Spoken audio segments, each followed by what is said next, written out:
ഇപ്പൊ ലൈവ് കണ്ടവർ എന്തായാലും കണ്ടു കാണും, നോമിനേഷൻ എന്തായാലും കണ്ടു കാണും. ഇനി അത് കാണാത്തവർ എപ്പിസോഡ് കാണുന്നവരാണെന്നുണ്ടെങ്കിൽ എന്തായാലും എപ്പിസോഡിൽ നിങ്ങൾക്ക് അത് കാണാൻ സാധിക്കും. ലൈവ് കണ്ടവർക്ക് കുറേയൊക്കെ കാര്യങ്ങൾ ഞാൻ പറയുന്നതായിട്ട് യോജിക്കാൻ പറ്റും എന്ന് തോന്നുന്നു. എന്തായാലും എനിക്ക് പറയാനുള്ള കാര്യങ്ങൾ ഞാൻ പറയാം. ലൈവില് തന്നെ നോമിനേഷൻ പ്രക്രിയ നടന്ന സമയത്ത് നോമിനേഷനിൽ ഏറ്റവും കൂടുതൽ ആൾക്കാർ സജസ്റ്റ് ചെയ്ത ഒരു പേരാണ് സായി കൃഷ്ണ എന്നുള്ളത്.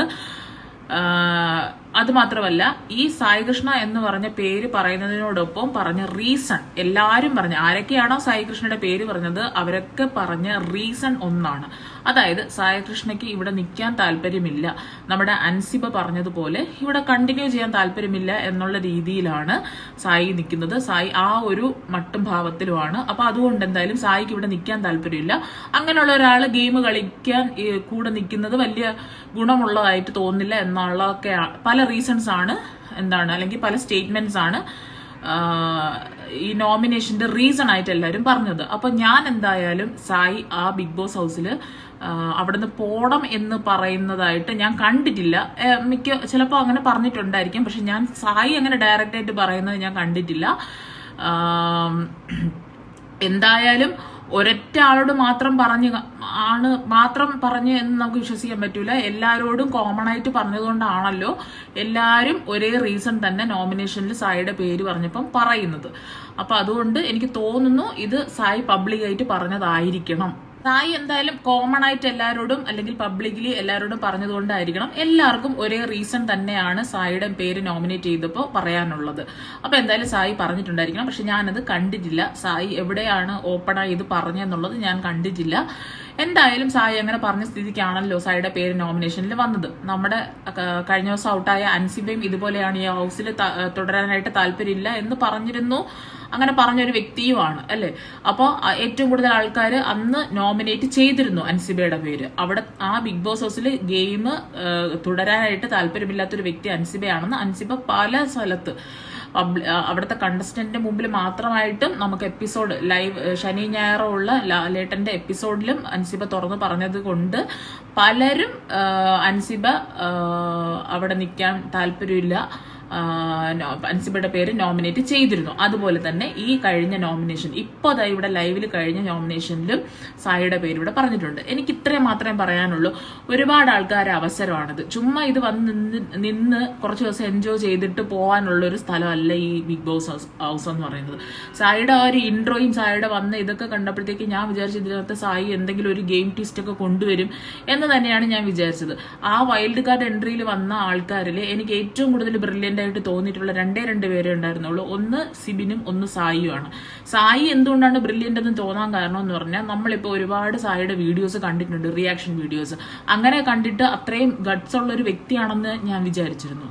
ബിഗ് ബോസ് ഹൗസിലേക്ക് സായി കയറിയതിന്റെ അന്ന് തന്നെ ജാസ്മിന്റെ അടുത്ത് പുറത്തു നടന്ന കാര്യങ്ങൾ സായി പറയുന്ന സമയത്ത് എനിക്ക് തോന്നുന്നില്ല സായി അത് വെൽ പ്ലാൻഡ് ആയിട്ട് പറഞ്ഞതാണെന്നുള്ളത്. സായി നമ്മൾ അവിടെ ഇവിടെയും പല വീഡിയോസും കണ്ടിട്ടുണ്ട്. അതായത് ജാസ്മിന്റെ വാപ്പ ജാസ്മിനോട് ഗെയിം മാറ്റി പിടിക്കണം, ഇങ്ങനെ ലവ് കോംബോ അടിക്കരുത് എന്നുള്ളത് പറയാൻ അവസരമില്ലാത്തതുകൊണ്ട് സായിയെ വിളിച്ച് പറഞ്ഞ് ഏൽപ്പിച്ചു എന്നുള്ളതാണ് ഞാൻ അറിഞ്ഞ ഒരു ന്യൂസ് എന്ന് പറയുന്നത്. അതും യൂട്യൂബിലെ പല വീഡിയോസ് വഴിയാണ് ഞങ്ങൾ അറിഞ്ഞത്. അതിൽ എത്രത്തോളം സത്യസന്ധത ഉണ്ടെന്ന് എനിക്ക് അറിഞ്ഞുകൂടാ. ആ ഒരു ഇഞ്ചക്ഷൻ, അതായത് ജാസ്മിന്റെ വാപ്പ കൊടുത്ത ആ ഒരു ഇഞ്ചക്ഷനും അയാളുടെ മനസ്സിലുണ്ട്. അയാൾ ഇതിനകത്ത് കയറി വന്നപ്പോൾ ആദ്യം ജാസ്മിന്റെ അടുത്ത് ഈ കാര്യങ്ങൾ, പുറത്തുള്ള കാര്യങ്ങൾ അങ്ങ് അഴിച്ചുവിടുകയാണ് ചെയ്തത്. എന്നിട്ട് ബിഗ് ബോസ് അനൗൺസ് ചെയ്തു പുറത്തുനിന്നുള്ള ന്യൂസുകളൊന്നും അവിടെ പറയാൻ പാടില്ല എന്ന് അനൗൺസ് ചെയ്ത സമയത്ത് സായി ഉടനെ അവിടെ കിടന്ന് വീണെടുത്ത് ഉരുളുക എന്നുള്ള രീതിയിൽ സംസാരിച്ചു. അത് ഗെയിമിന്റെ സ്ട്രാറ്റജിയാണ്, അല്ലെങ്കിൽ അത് സായിയുടെ ഗെയിം സ്ട്രാറ്റജിയാണ് ജാസ്മിനെ ഒന്ന് തകിടം മറിക്കാനായിട്ട്. ഇത് എനിക്ക് തോന്നുന്നില്ല. എനിക്ക് സായി വലിയ ബ്രില്യൻ്റ് ആയിട്ടുള്ള ഒരാളാണെന്നൊന്നും എനിക്ക് തോന്നുന്നില്ല. ഈ ഒരു വീഡിയോ കണ്ട് അല്ലെങ്കിൽ ഒരാളുടെ പ്രശ്നങ്ങൾ മനസ്സിലാക്കിയിട്ട് അതിനെ വന്ന് റിയാക്ട് ചെയ്യാനുള്ള കഴിവ് മാത്രമേ ഉള്ളൂ. നിങ്ങൾ എന്തൊക്കെയാണ് അവിടെ കാണുന്നത്? സായി ഇവിടെ ഈ ബിഗ് ബോസ് ഹൗസിൽ വന്നതുകൊണ്ടോ അല്ലെങ്കിൽ സായി ഈ ബിഗ് ബോസ് ഹൗസിൽ നിന്ന് പുറത്ത് പോയതുകൊണ്ടോ എന്തെങ്കിലും മാറ്റം ഉണ്ടതായിട്ട് നിങ്ങൾക്ക് തോന്നുന്നുണ്ടോ? സായി എന്നുള്ളൊരു വ്യക്തി വന്നതിലും അവിടെ ഒരു മാറ്റം സൃഷ്ടിച്ചിട്ടില്ല, അവിടെ നിന്ന് പോയാലും ഒരു മാറ്റവും സൃഷ്ടിക്കുന്നില്ല. അത്യാവശ്യം നല്ല രീതിയിൽ കോൺവെർസേഷൻ ഇൻക്ലൂഡ് ചെയ്യുന്ന എന്തെങ്കിലും കാര്യങ്ങളും വഴക്കുകൾ വരുമ്പോൾ അവിടെ സായി ഒപ്പീനിയൻ പറയാറുണ്ട്. ലാലേട്ടന്റെ എപ്പിസോഡിലായാലും സായി എന്ന് പറഞ്ഞ് വിളിച്ച് ചോദിക്കുന്ന സമയത്ത് സായി വലിയ രീതിയിൽ ഒപ്പീനിയൻസ് ഒക്കെ പറയുന്നുണ്ട്. അതെന്ന് പറയുന്നത് സീക്രട്ട് ഏജന്റായി ഇരുന്ന് സംസാരിക്കുന്നത് പോലെ മാത്രമേ എനിക്ക് തോന്നിയിട്ടുള്ളൂ. അല്ലാതെ ഭയങ്കര ഗട്ട്സ് ഉള്ള ആളായിട്ടോ ഇവിടെ ഒരു ട്വിസ്റ്റ് കൊണ്ടുവന്നതായിട്ടോ ഒന്നും ഞാൻ കാണുന്നില്ല. സായിയുടെ എൻട്രി, സായി ബിഗ് ബോസ് ഹൗസിലേക്ക് വൈൽഡ് കാർഡ് എൻട്രിയിൽ വരുന്ന സമയത്ത് ആ കാണിച്ച എൻട്രി ഒക്കെ കണ്ടപ്പോൾ ഞാൻ വിചാരിച്ചു ഇവിടെ എന്തോ തകിടം മറിക്കുമെന്ന്.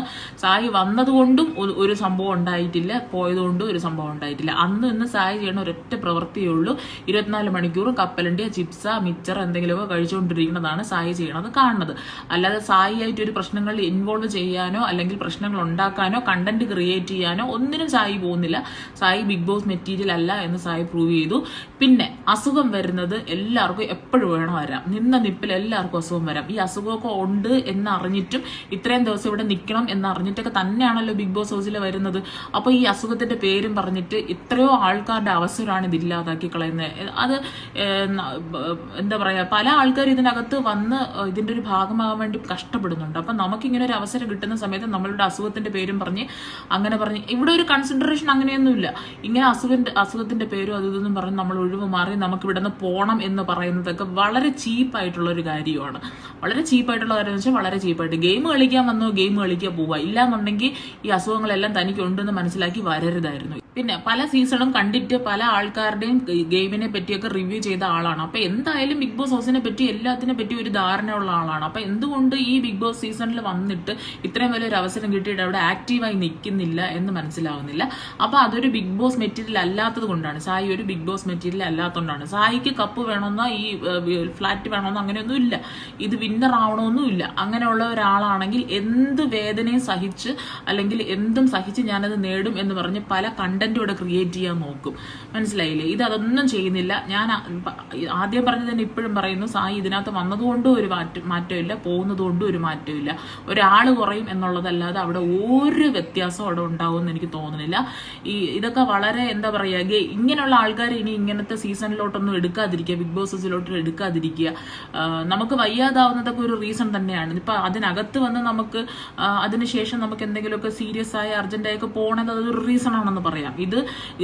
ഇതൊരു ബിഗ് ബോസ് ഹൗസ് ആണ്. അവിടെ നമുക്ക് ഫിസിക്കൽ ആക്ടിവിറ്റീസ് കാണും, മെന്റൽ ആക്ടിവിറ്റീസ് കാണും, അല്ലാതെ തന്നെ ഒരുപാട് കണ്ടന്റ് കാണും. അപ്പം ഇതെല്ലാം മനസ്സിലാക്കിയല്ലേ നമ്മൾ ഈ ബിഗ് ബോസ് ഹൗസിലോട്ട് വരുന്നത്. അപ്പൊ എനിക്ക് ഈ വന്ന് നിന്ന് ഇത്രയും ദിവസം വൈൽഡ് കാർഡ് എൻട്രി മുതൽ ഇത്രയും ദിവസം ഇപ്പൊ 74 ദിവസം എന്തോ ആയിട്ടുണ്ട്. ഇത്രയും ദിവസം സായി വന്നത് എനിക്ക് തോന്നുന്നു വീട്ടിലെ പ്രശ്നങ്ങളോ അല്ലെങ്കിൽ അമ്മായിയമ്മയും മരുമോളും തമ്മിലുള്ള പ്രശ്നങ്ങളൊക്കെ നിന്നും ഒന്ന് ഒഴിവായി കിട്ടാനും ഒരു റിലാക്സേഷന് വേണ്ടി എനിക്ക് തോന്നുന്നു കുറച്ച് ദിവസത്തേക്ക് ഇവിടെ വന്ന് മാറി നിന്നതാണ്. ഇവിടത്തെ സുഖം തീർന്നപ്പോൾ തിരിച്ചു പോകണമെന്ന് തോന്നുന്നതാണ് എന്നാണ് എനിക്ക് തോന്നുന്നത്. അല്ലാതെ ഒരു ഗെയിം മെറ്റീരിയൽ അല്ലെങ്കിൽ ഒരു ബിഗ് ബോസ് ഗെയിമർ അല്ല. ഇത്രയും കാര്യങ്ങളൊക്കെ വെച്ച് നോക്കുമ്പോഴത്തേക്കും ഇനി വരുന്ന സാറ്റർഡേ സൺഡേ എവിക്ഷൻ പ്രക്രിയയിൽ എന്തായാലും സായി പുറത്തായി പോവും എന്ന് എനിക്കൊരു 90% ഉറപ്പുണ്ട്. കാരണം നടുവേദനയാണ്, ഗെയിം കളിക്കാക്കൂല. ഇനി അങ്ങോട്ട് ഗെയിമും കാര്യങ്ങളൊക്കെ ഉള്ള പരിപാടികളാണ് ബാക്കിയുള്ള ദിവസങ്ങളൊക്കെ. അതിനകത്ത് നടുവയ്യാന്ന് പറഞ്ഞ് സെന്റിമെന്റ്സ് ഒന്നും ആരും കൊടുക്കാനും അങ്ങനെയൊന്നുമില്ല. ജനങ്ങൾ വോട്ട് കൊടുക്കുന്ന അനുസരിച്ച് നിൽക്കുള്ളൂ. എന്തായാലും സായി കൃഷ്ണ നിൽക്കുമെന്ന് എനിക്ക് തോന്നുന്നില്ല. സായിയുടെ ആഗ്രഹവും ഇതിനിപ്പം ഇവിടെ നിന്ന് പുറത്തു പോകണം എന്ന് തന്നെയാണ്. ഒരുപാട് ആൾക്കാരുടെ അവസരമാണ് ഇല്ലാതാക്കുന്നത്. ചുമ്മാ ഇതിനകത്ത് നിന്ന് കപ്പലണ്ടി കഴിച്ചിട്ട് അങ്ങോട്ടും ഇങ്ങോട്ടും നടക്കാനും എന്തെങ്കിലും കാര്യങ്ങൾ വരുമ്പോൾ 2 വാക്ക് പറയാനും വേണ്ടി അല്ല ബിഗ് ബോസ് ഹൗസ് എന്ന് പറയുന്നത്. ആക്റ്റീവായി നിൽക്കുക എന്നുള്ളത് തന്നെയാണ് ബിഗ് ബോസ് ഹൗസ് എന്ന് പറയുന്നത്. കുറച്ചു നേരം വന്ന് നിന്നിട്ട് എനിക്ക് പോകണം എന്നിങ്ങനെ പറയുന്നതിലൂടെ വലിയൊരു ഗെയിമർ ആയതുകൊണ്ടോ ഗെയിം സ്ട്രാറ്റജിയും ഇല്ല. ആദ്യമൊക്കെ എന്തൊക്കെയോ പറയുന്നുണ്ട്. എന്താണ്, നിങ്ങൾ പല എപ്പിസോഡും ബാക്കിലോട്ട് ഒന്ന് ചിന്തിച്ച് നോക്കിയാൽ മനസ്സിലാവും. സായി പലയിടത്തും എഴുന്നേറ്റ് പറയും ഇതെന്റെ ഗെയിം സ്ട്രാറ്റജിയാണെന്ന്. ഇത് ഒന്നും ഗെയിം സ്ട്രാറ്റജി അല്ല, ഇതല്ല ഗെയിം. അറിഞ്ഞുണ്ടെങ്കിൽ കാരണത്തിരിക്കുന്നതാണ് നല്ലത് സത്യം പറഞ്ഞാൽ.